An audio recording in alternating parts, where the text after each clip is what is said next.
Halo, assalamualaikum warahmatullahi wabarakatuh. Kembali lagi bersama saya Muhammad Adnan Mahubi. Tapi sebelum dimulai, saya ingin klarifikasi dulu atau disclaimer terlebih dahulu ya. Kayak maaf sebelumnya kalau misalnya saya lagi di kasur dan tidak bisa beranjak ke tempat biasa saya rekam video ya. Dikarenakan saya mengalami kecelakaan di bagian kaki sehingga tidak bisa, untuk akhirnya ini tidak bisa ini ya, jalannya sulit, jadi mager juga mau duduk ke situ tuh, padahal cuma di depan gitu, cuman ya mager aja gitu ya. Doain ya teman-teman biar cepat sembuh. Oke, langsung saja kita mulai. Pada pertemuan kemarin isinya mengenai dari ceramah teman-teman kita doang sih, jadi bingung ini mau ngejelasin apa yang didapat ya.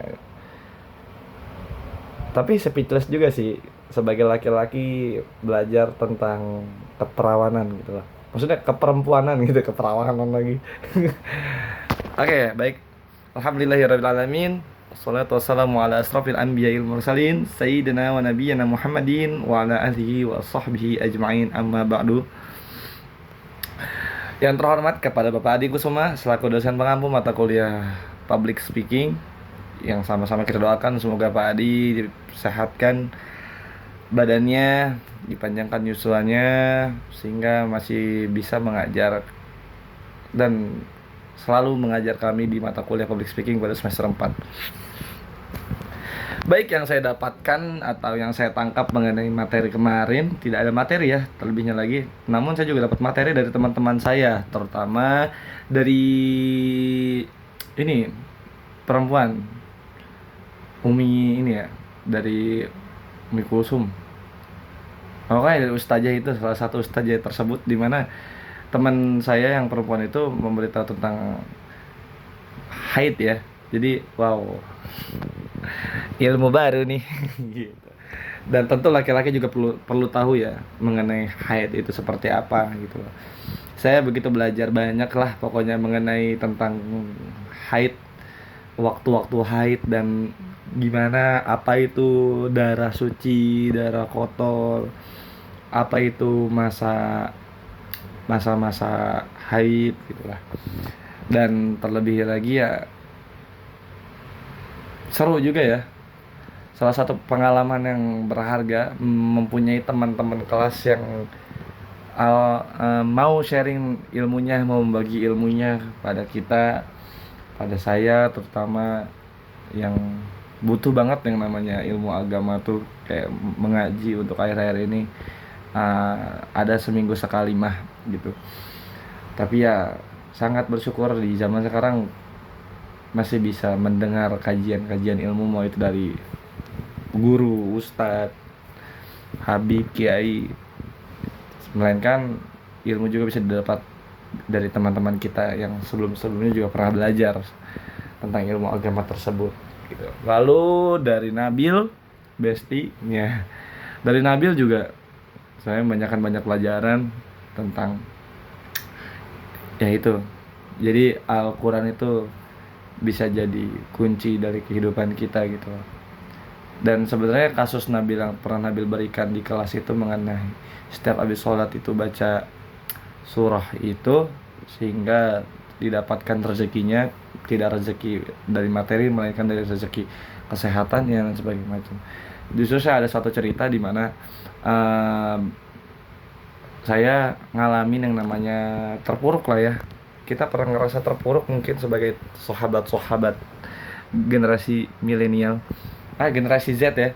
Kita pernah merasakan terpuruk, dan alhamdulillahnya ketika saya kelar sholat ba'da isya waktu itu, saya menyempatkan baca surat Al-Mulk dan surah Ar-Rahman, sehingga ketika saya selesai membaca surat tersebut,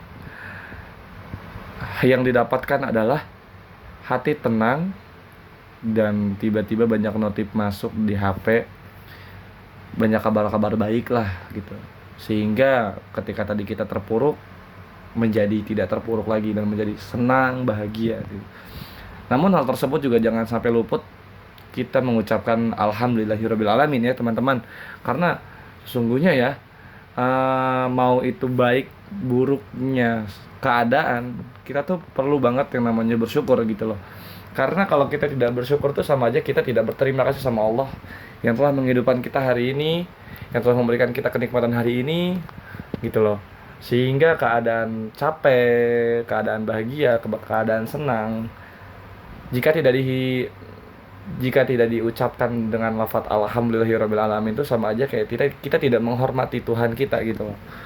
Jadi alangkah baiknya kita mengucapkan terima kasih dan alhamdulillahirabbil alamin. Tuh. Lalu dari teman saya yang terakhir itu ada Wulan. Nah, dari Wulan juga Masya Allah, saya begitu banyak melihat bahwasannya benar kebanyakan generasi Z tersebut itu generasi Z ini mengalami yang namanya sulit berkomunikasi depan banyak orang. Ya itulah, Ulan salah satunya adalah satu perempuan yang di kelas yang menurut saya pribadi hebat, berani mengungkapkan apa yang dia rasakan kepada teman-teman di kelas kemarin, sehingga tidak ada yang namanya kegrogian dia, nervous atau sebagai macam, sehingga di kelas itu kita layaknya sebagai teman yang sedang mengobrol, teman yang sedang bercanda. Jadi tidak ada kayak rasa demam panggung lah ya.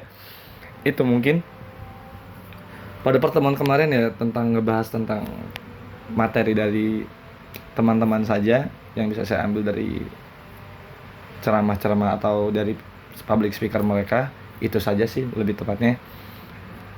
Oke, itu aja mungkin yang bisa saya sampaikan. Kurang lebihnya mohon maaf. Assalamualaikum warahmatullahi wabarakatuh. Bye bye.